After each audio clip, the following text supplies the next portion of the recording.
Stand up and get ready to take a blow. You have the confidence that you can accept the blow. As a point of interest, none of my men wear protection in groin. None. After all, you wouldn't want your attacker to get injured. That hurt my foot. Now ready. Ferreira. It's done and in!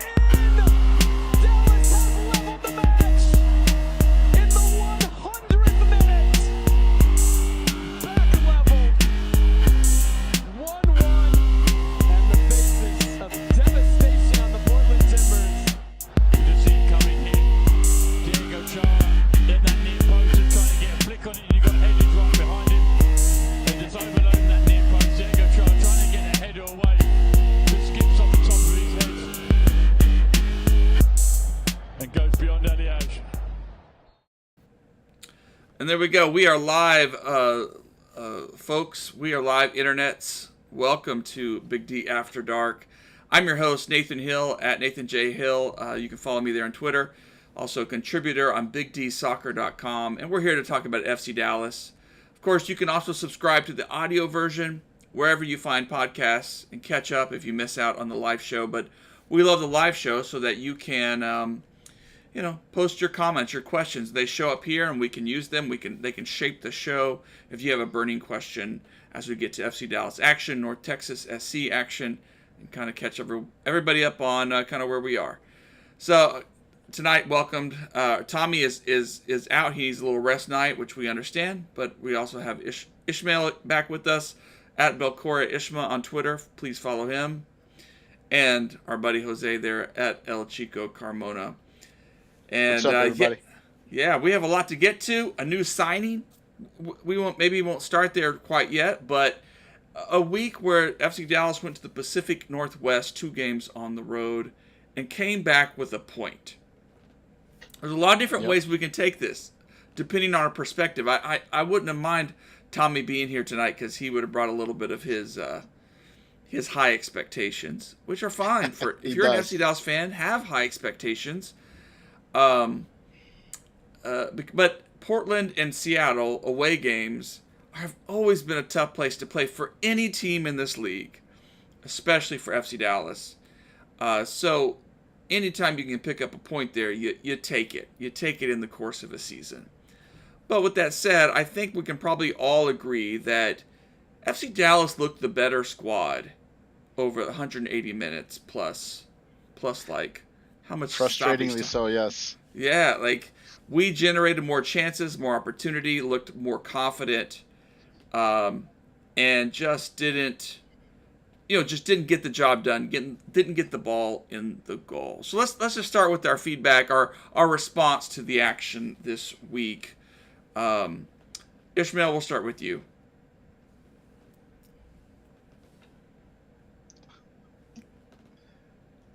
How about I go? Okay. You're muted, Ishmael. You're muted. Let me see. I might be able to change that. Go ahead, Jose. Well, I mean, I think, considering that the team traveled to Seattle and traveled to Portland, it's frustrating for the fan base to see them perform in a way where you swear they could have gotten more points out of both of those games. So on one end, honestly, getting a point on the road in Cascadia, that's a good trip. I mean, usually, historically, we travel down there and get our butts handed to us or manhandled. And with 2 games like that back to back, to have them both go there and really, I mean, I thought we were a better team than Seattle too, by the way. It's just frustrating on one end, but on the other end, it shows the growth this team has had on the road, where we can watch the team go on the road and then be frustrated because they didn't walk out there with 3 points, because they're playing well on the road. I swear they play better on the road than they do at home, which is hard for me to say, but I would say that both those teams were lucky to walk. Seattle was lucky to walk out of there with 3 points. That should have been a draw. And Portland was lucky to have walked out of there with anything at all because of that. Honestly, that defense was stellar, other than a couple of hiccups and 2 PKs, and I'm still not happy about the Portland PK, but if the Portland PK doesn't happen, does FC Dallas go all out for that last, you know, to try to get that draw? I don't Right. think so. So I think we're looking at if that they don't get that PK, we're looking at a 0-0 draw, and we're all frustrated. Instead, we get a 1-1 draw, and we're all elated. So I think 1 point from the Seattle Portland trip and the way they performed overall, I'll take it. I think it's a good trip. It's not a great trip, but I'm okay with it. Get Ishmael back in here. Oh, we can hear you now. All right. Top I don't three know in the what West, happened, baby. sorry. Top three. Top three. I mean, it is something.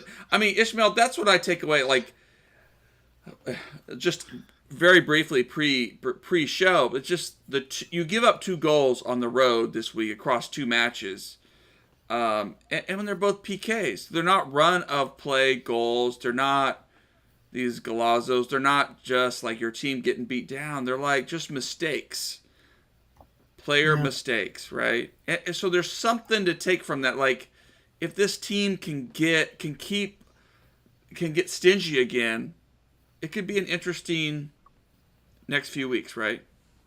Yeah, I mean, I think it's telling that we are in third place after having a pretty poor, I would say, 2 road games. I mean, like, not poor in how we played, maybe, but poor in the results.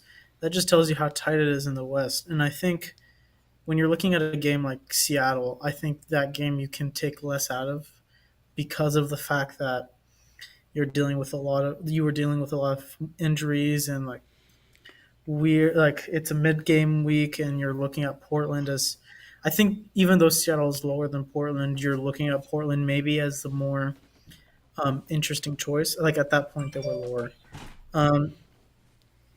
Yeah, I think, I don't know, it's a weird week because Jose said in the last pod, if we get 2 points, it's a good week. We got 1 point. And I still think it's fine, but the issue persists about inconsistency and how we come in and week out. And if injuries like Faku's and Pax's continue, then there's a serious concern for inconsistency at a time that we really can't take wins and losses like week in and week out when you have 6 or 7 teams just right at our tail. Like, we are 6 points from 11th place or 10th place, something like that. That's extremely tight, and we still have a couple of games left in the season.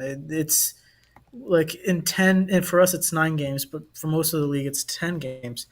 A lot can happen in that time period. Yeah. It's True. not unlikely that Vancouver, who just had a bunch of signings come in, just start rocketing up the standings. What's up, Johnny? Yeah, there's What's up, Johnny?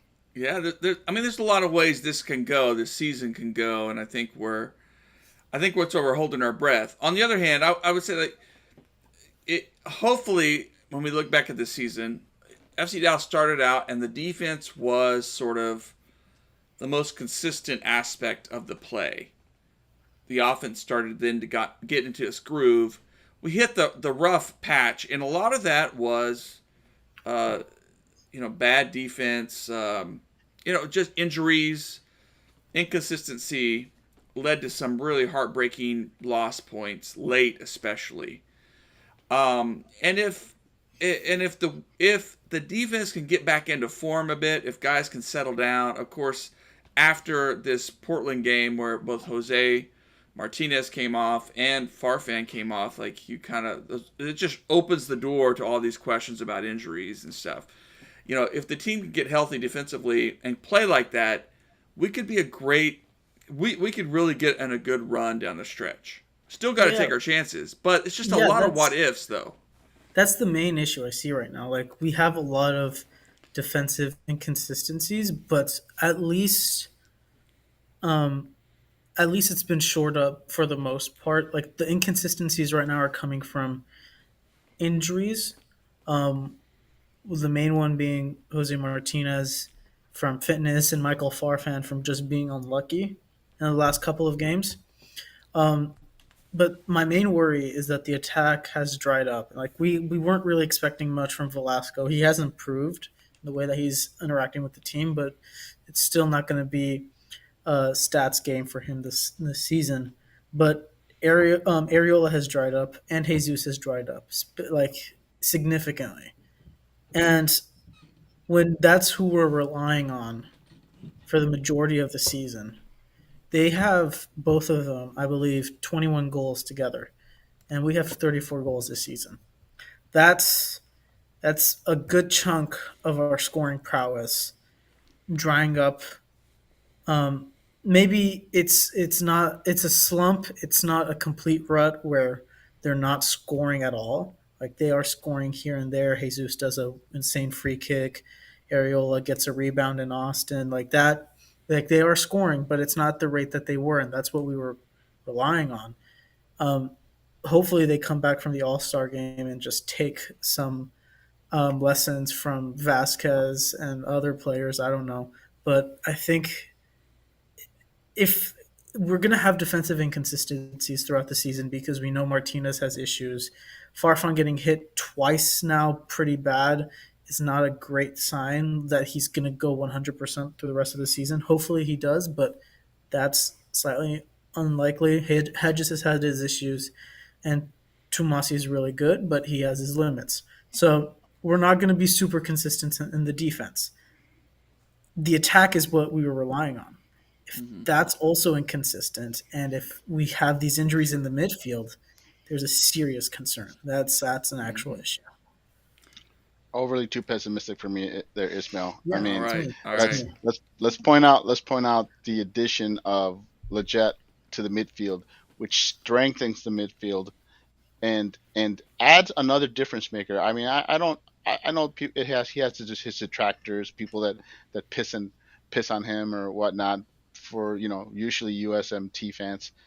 But let's face it, for Dallas to get a player of that type at this point in the season, that's a big win, and pushes. We had the rotating window, revolving door of Siki and Cervania. Now you can say they're backups. They're no longer part of the rotating door. I'm not saying they're not going to get starts. I'm just not saying. I'm just saying they're not going to alternate starts like they've been doing. That gets brought in, he will be a starter next to Paxton, and now we just got to figure out if it's going to be Cirillo, or well, Quinones is injured, so it's Cirillo for now. But let's face it, that does solve to some extent one of our biggest weaknesses, and that is that midfield rotation. Solidifying that rotation, having a veteran presence there, will make it so that the team, it has some teams that have just kind of rolled over our midfield. That should strengthen the team and hopefully be that missing link where we get that solidification between the attack and the defense. And it gives some hope. Like you said, we still, yes, we have to worry about the injuries because of the lack of overall team depth is still there. But I want to do a little shout out to Tafari and Nanu, who both came in and did their jobs. I'm not saying that they were spectacular or anything, but they were asked to come in, hold the line, and they did their jobs. And if it wasn't for that BS PK, it would have at least been a clean sheet.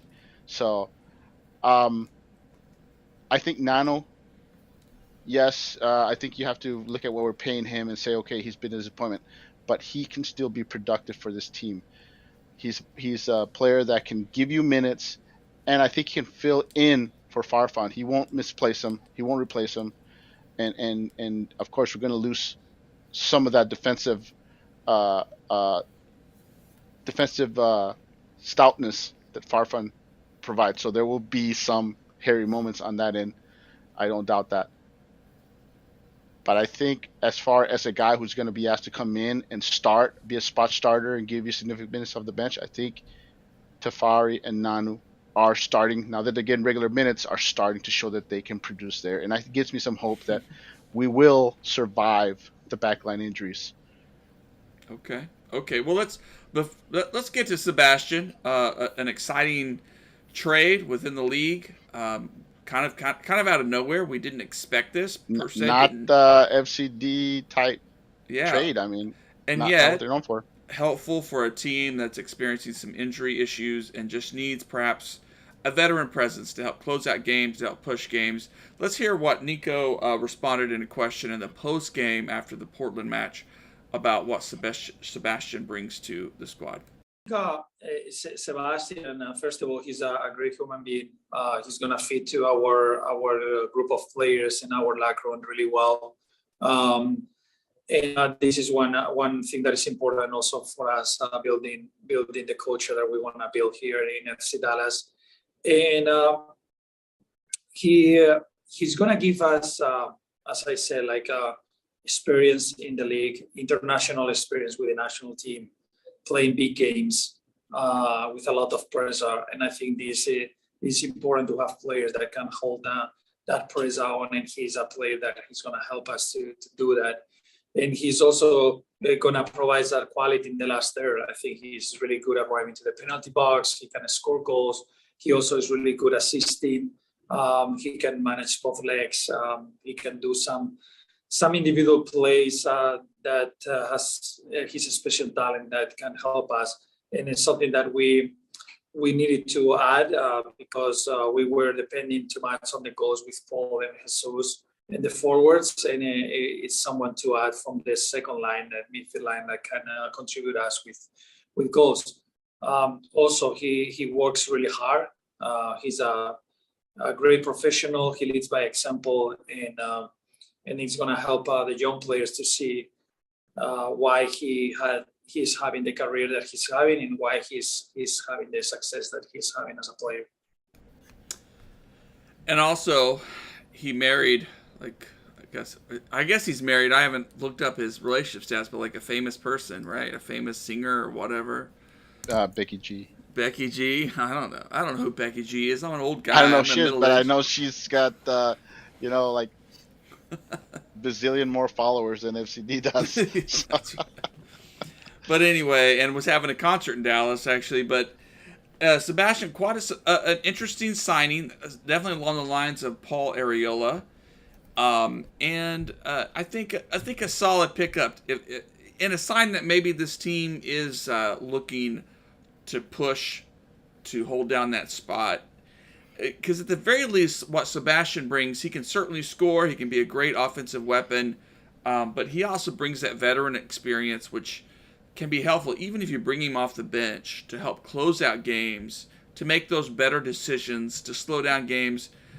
Then maybe that Cervania and Cerrillo aren't quite there yet, although they're getting there. And especially with our injuries that we're dealing with, a great help. And I think he was solid in his debut. He was solid. He didn't make any big mistakes. He, handled the ball well. But it'll be interesting to see if he can grow and click more with some of the players and maybe help unlock some more dangerous opportunities. Ishmael, how would you, how are you grading this trade?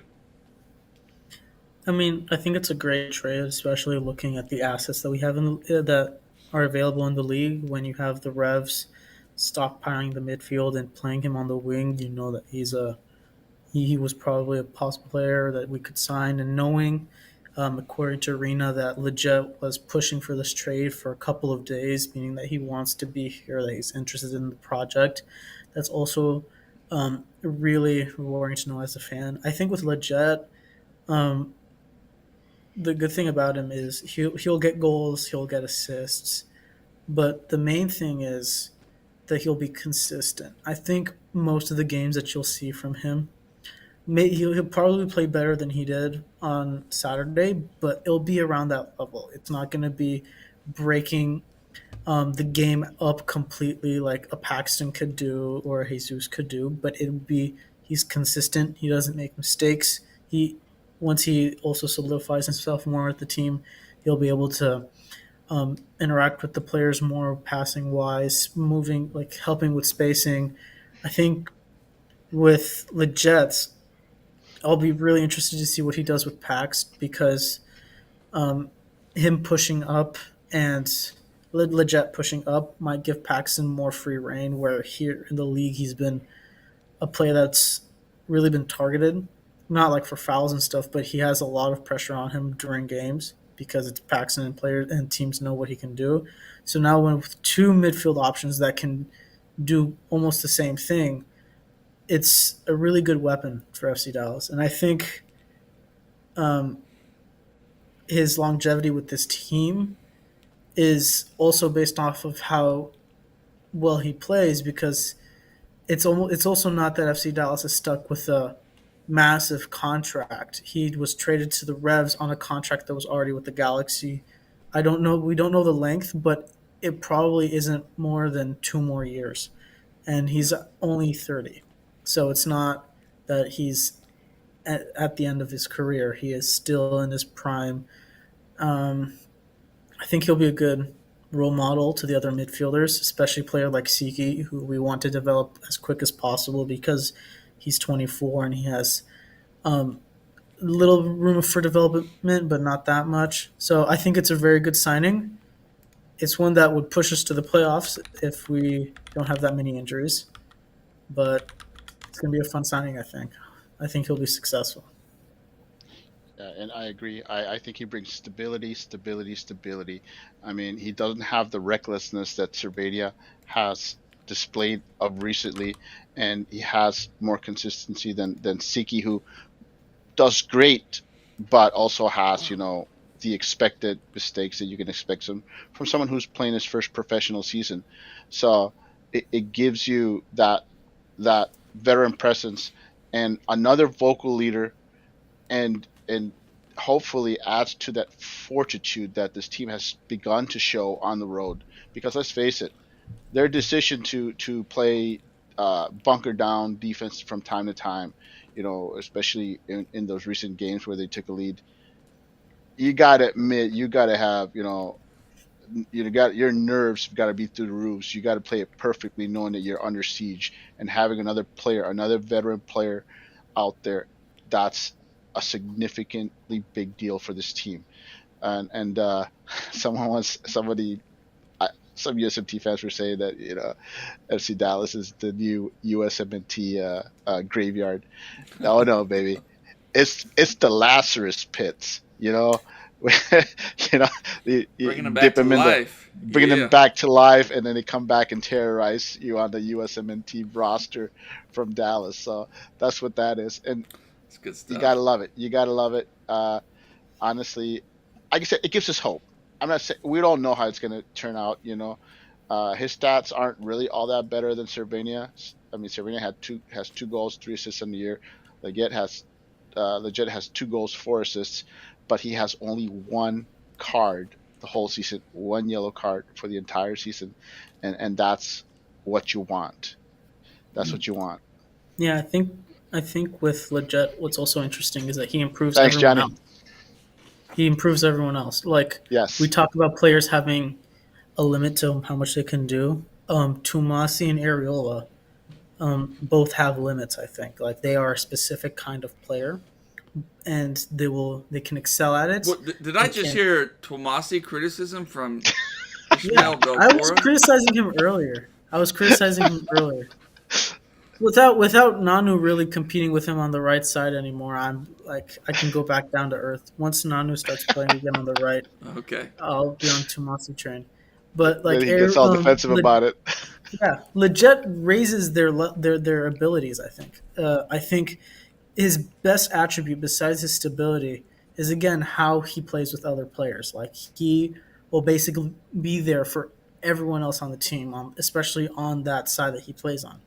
So I hope he brings back the consistency. That's the main thing. Like, especially looking at how we've been playing, a player like him can really elevate the rest of the team's play and make them like just perform at a higher level. So it will be interesting, especially with a team like San Jose next week. I know we'll talk about it more, where you should be winning this game, no matter how good players like Abobasi are or Kate Cowell or whatever. This is a game you need to win. And like, FC Dallas sometimes has been kind of inconsistent, especially as of late, against teams that they need to be beating. So that's where Legit comes in and just snaps everyone back to life and makes sure we are playing at the level that we need to get 3 points in a game like that.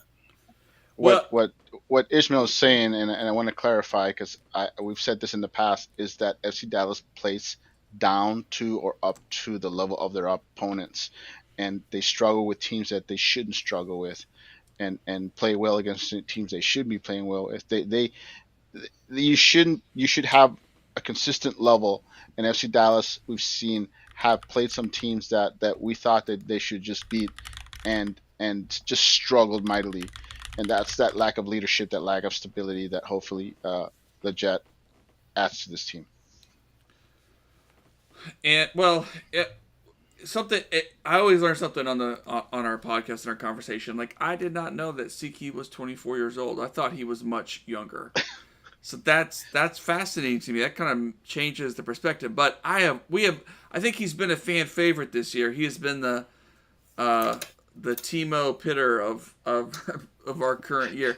That people love what he brings, his energy and stuff. But and some of it just hasn't translated quite yet, and it'll take time for it to translate. You know, for a guy like that. I guess he's young in relation to MLS as far as he's a rookie. You know, he's learning the league, and people every game provides more data for other teams to learn about him and to try to shut him down. But he can bring such good energy and skill to the field. It'll be fun to see him grow. But like, I didn't realize he was already, close to his mid-20s. So that'll be interesting to see. Siki with his energy and his fearlessness on the dribble and his penchant to make mistakes, but also he's basically chaos personified on the field. It's if we can find a way to control the kind of chaos that he brings on the field, he'll be a great asset off the bench. When you need that spark, when you're like, hey, the team isn't fighting. Okay, bring in Siki and unleash him. That's what the team needs to do. They need to harness that chaos that he brings, because he is his energy. He's everywhere. Yeah. Sometimes not where he's supposed to be, but like I said, that's just will come with experience. And I hope Nico encourages him to basically finds a way to hone that chaos that he brings, because that's why we all like him, because you see him on the field and you just see him working his butt off, and maybe we don't notice some of the mistakes he does because he makes up for them through sheer relentlessness out there. Well, this comment from Arjun or Arjun, I've been noticing we're scared taking shots slightly outside the box, keep trying to lob it up for headers, but every attacker's short. Why do we keep doing it? And I do think that some of the frustration sometimes is like waiting for the perfect opportunity on goal, which is beautiful if you're a great team, one of the top Premier League teams, whatever. If you're Bayern, waiting for that correct spot. FC Dallas, do we have that kind of level? Maybe not. But I do think that's what Nico wants them to do. He wants them to be patient on the ball and to manipulate the defense, to create those opportunities and wait and have patience for that right opportunity. Because that right opportunity may be one more pass away. The downside is if you're always waiting for that opportunity and you never actually take the shot, it's pretty awful soccer to watch. Well, I mean, to be fair, I think that when FC Dallas executes that well, they win, and when they don't execute it very well, they generally draw. When we start taking shots from all over the field, is the games we've lost. Look at NYCFC. Look at the last Seattle game where we had more shots. I think this is just when we actually, if you look at the actual games that we've been playing, when they dilate from the style that they've basically strengthened over the course of the season, that's the bread and butter of the team. And sometimes they have to go differently because, like in the Seattle game, like we've been saying, you have players like Siki who are out, Facu, and then they end up just shooting from everywhere and getting 15 shots, and only 3 of them were on target. Mm-hmm. So, I mean, you're going to get frustrating games like the ones in Portland, especially when the attack is uh, not playing at the level that they should be. But that's the way to win with the players that we have right now, especially the way that the team is built currently. You don't want Jesus shooting from 30 yards out because he will not score those. That's not Jesus. You don't want Areola shooting from 30 yards out or 25. He will not score from there either generally.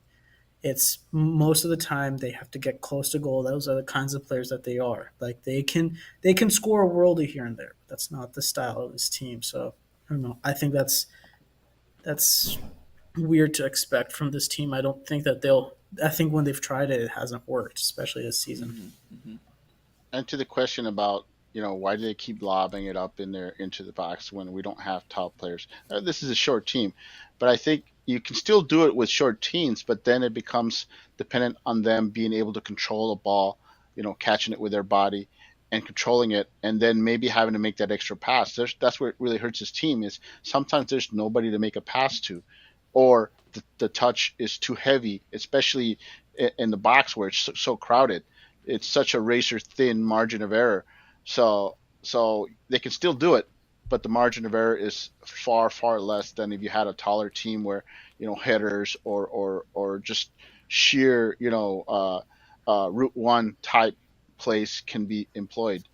I think that's the difference. You still keep doing it. You just have to be better on your control of the ball.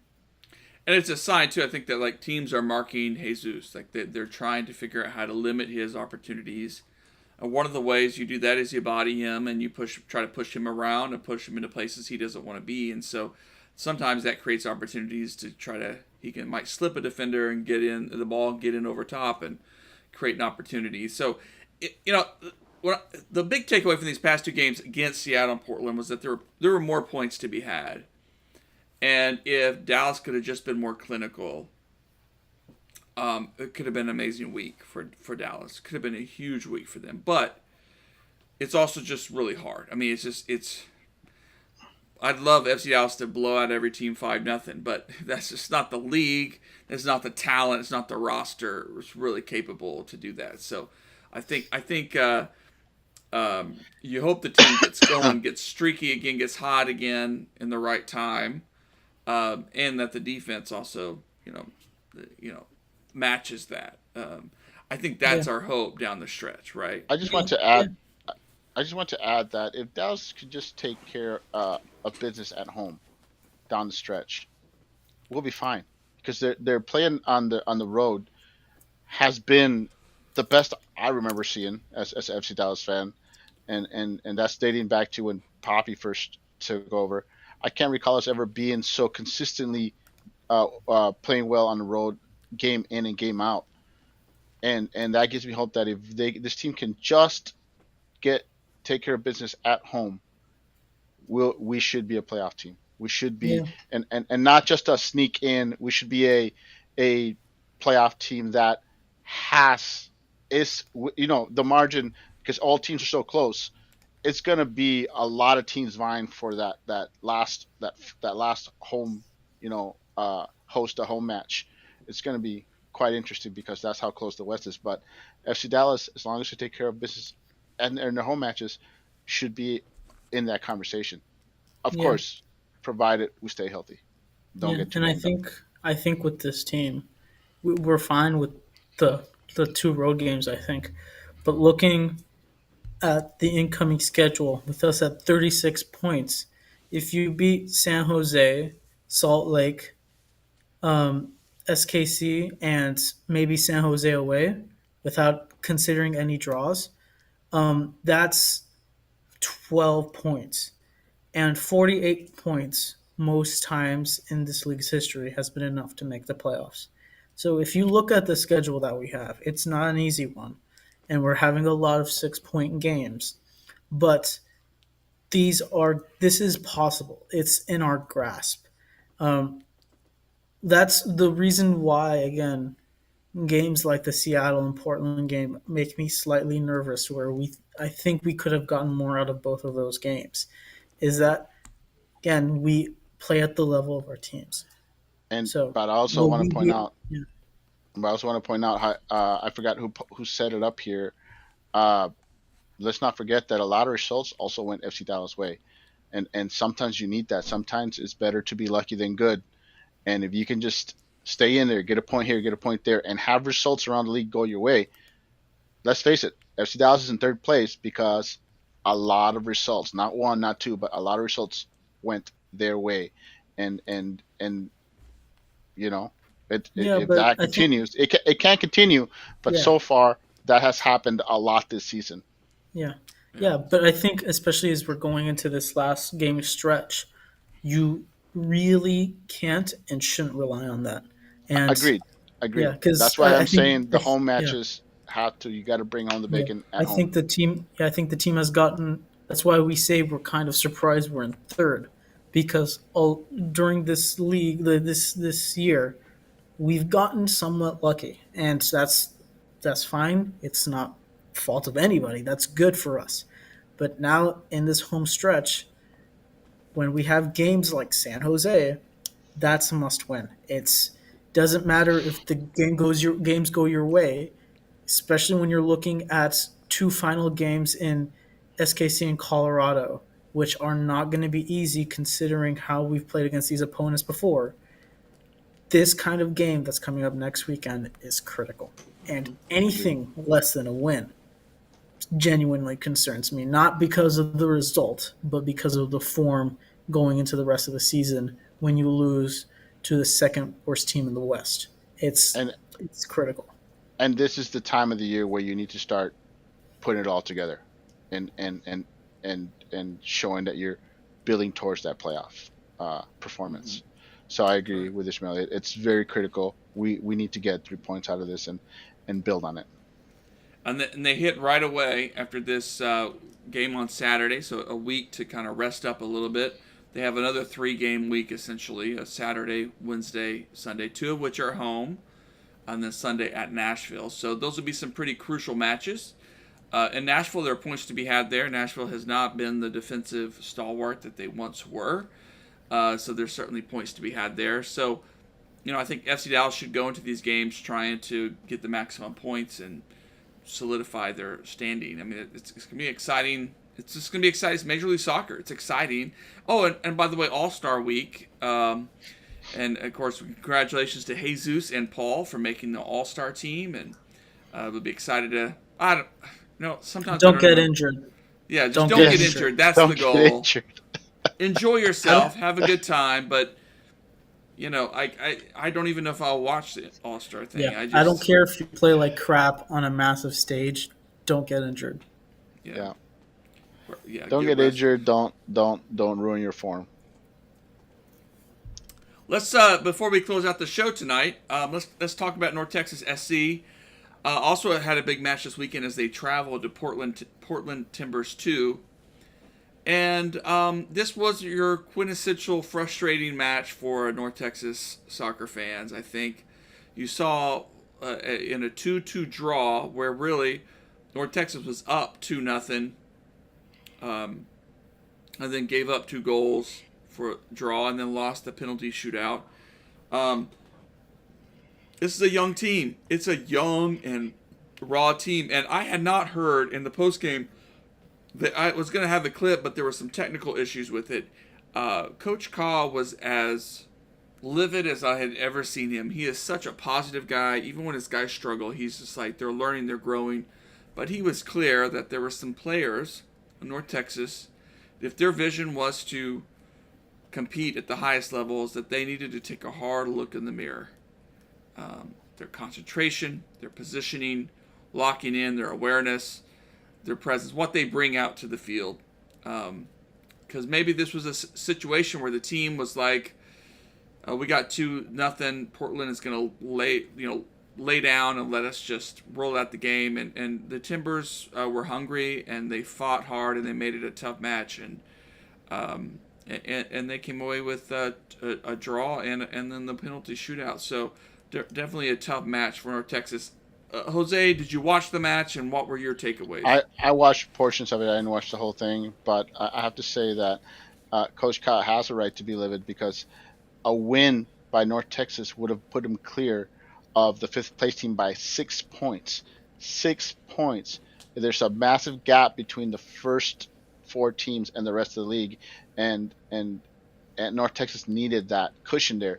They didn't get it against the worst team in the West. This is a team that they should have gotten 3 points from against, and the fact they failed that, and then they failed to not get the 2 points. He's got to be absolutely livid with that. I want to say I've been saying that North Texas is a playoff team. Yes, they are going to be a playoff team. Here's the problem with being a playoff team: only 4 teams get in, and North Texas, for as good as they've been, have yet to defeat the 3 teams ahead of them: St. Louis, Houston, and the Tacoma team. Tacoma. So the fact that they're dropping points as we go into second half, I don't doubt they'll get the playoffs, but they want to be hosting one of those games. They don't want to be traveling to any of these teams, and in all honesty, it hurts. I think absolutely he's right. That's a team that there's no excuse for them not to get 3 points against, and the fact that the teams ahead of them also all won. St. Louis won, Houston won, Tacoma won. They all won impressively. It hurts North Texas, and it basically, there's the big 4, but maybe it's the big 3, and North Texas is trying to figure out whether it's one of the big 4 or it's in with the rest of the pack. Well, another nugget about this match was that Thomas Roberts was a sub, came in and played. Interesting. Was part of that collapse, by the way. Yeah. Although Coach Call did say that he thought Roberts played decently, and I don't know that Roberts was directly responsible for the collapse. I think he came out and played, but he's not. But it was interesting because this is a guy who really needs to get some confidence going if he wants to contribute with the senior team, and so kind of a surprise. I think we're starting to see that Roberts probably doesn't have a future with North Texas. I mean, we have to with FC Dallas. He's too good to be playing at North Texas. He's not good enough to be playing with FC Dallas, and honestly, I have to say that I think we're seeing it where he's simply going to be another Aaron Guiz, another guy that had a lot of talent who simply does not fit into the team. They can't find a spot for him, or he can't beat out people in front of him for whatever reasons. I don't know. I think we all know he's extremely talented. But here's another guy who I think is going to be going away. And I hope that they loan him out, and I hope he makes it with the team. But at the same time, I think at some point you're going to loan him and put a buy clause, or you're just going to let him write out his contract. Interesting. Yeah, I mean, definitely not what we expected, but kind of a surprise on the lineup. But on the other hand, if he's getting some minutes and maybe he'll contribute later in the season for FC Dallas, good for him. But yeah, I mean, I think Jose, we are seeing the. And the sad thing is I think he's a player who very likely we all think once he is done with Dallas will thrive somewhere else, provided he goes to the right team. So that's what's frustrating is we all know he's a talented player, but for whatever reason, Dallas hasn't figured out a way to use him, or he's not fitting in. We don't know. We don't know what the deal is, but I think he's a player that we all thought would at least be able to give minutes of some quality minutes, and he's not even sniffing. I think with Roberts specifically is that as you see him play, especially right now only with North Texas, and that's the only baseline we have right now, is that he's a player that really needs the freedom of responsibility on the field. I think that's a good way to characterize it.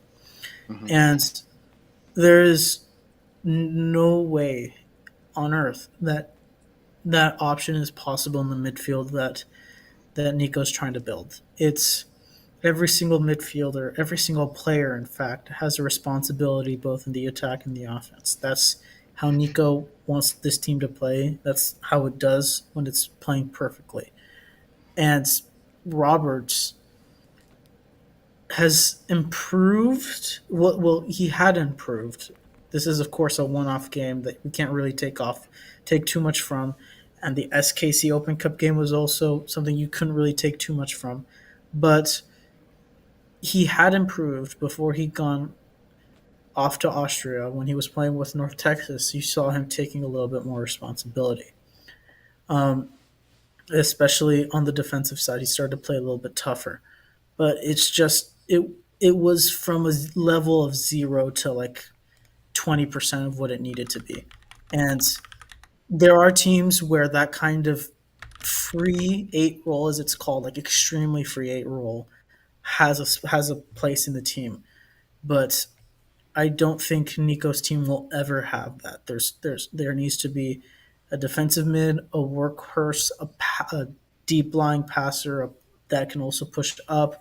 You can't have just a player that sits there waiting for the ball to come, moving slightly around in space.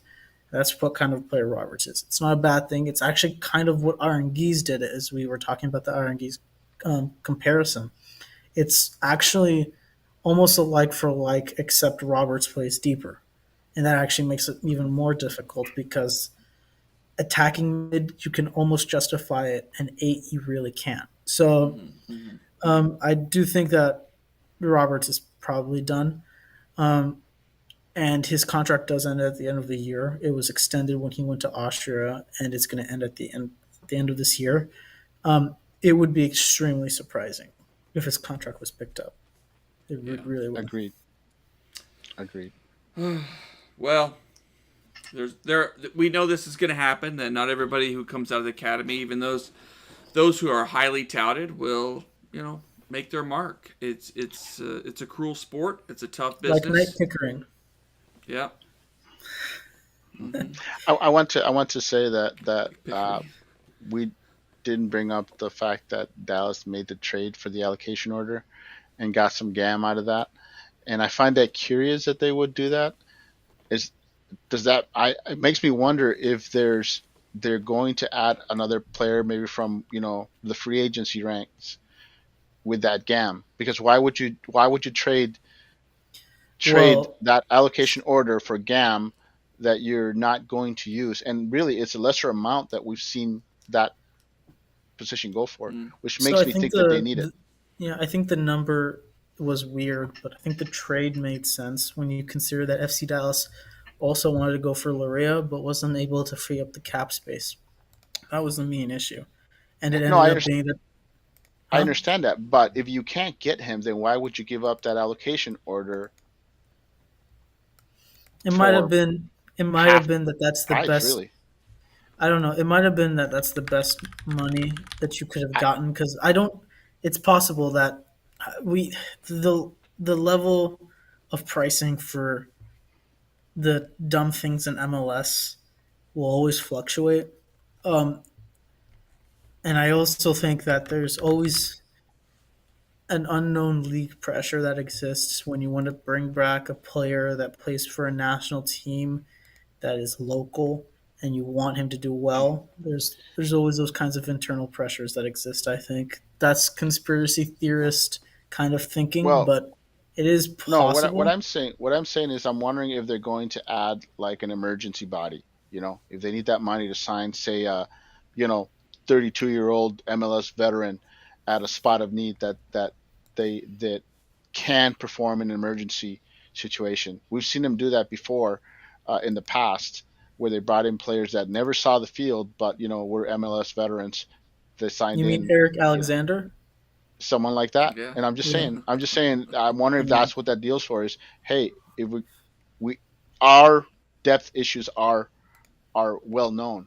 So wouldn't it be smart to bring in a veteran like that to fill out one of the many open roster spots and say, hey, if we're going to be, razor thin on the bench and we got to put somebody in there, we can at least put in a veteran that's going to give us some minutes.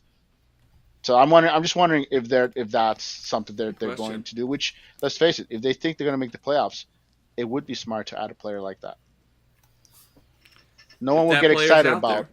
Yeah. No one will get excited about, but a lunch pail type of guy that's going to come in and work hard and, practice hard and be competent and on the field. Interesting. I mean, I don't know who that would be, but I think that there is still a little bit of time for them to add a free agent. The transfer window has closed. The international transfer window has closed. So yeah, it'll be interesting to see. Well, look, let's close out the show here with just our predictions this weekend.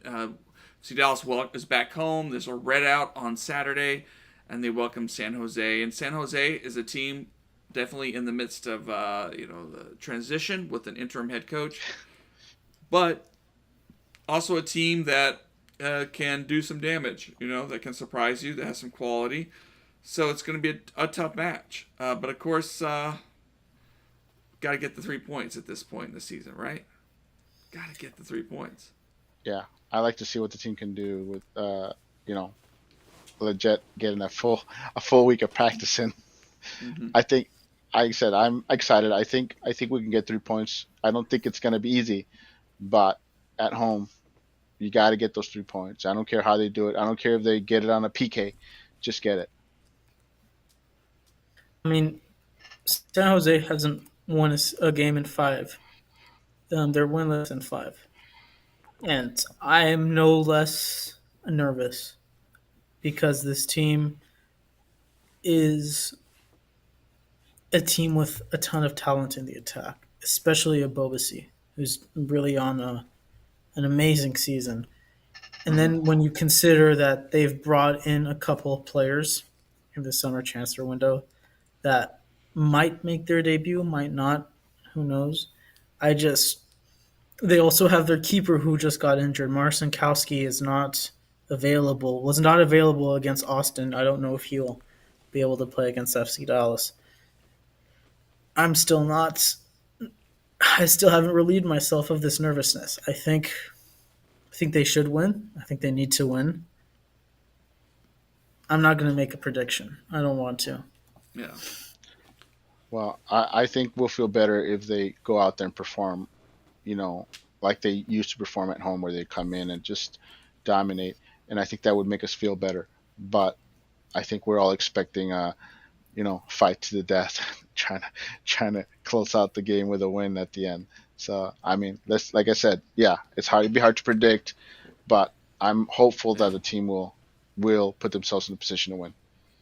Well, I'm thinking a 2-0 win. I think it's time FC Dallas gets kind of things back where they need to be. Comfortable, solid, 2-0 win. Goal from Jesus, goal from Areola, and one assist from Sebastian Leggett, and then we get going. All right. Well, let's leave it there tonight. Thanks to everybody who joined us.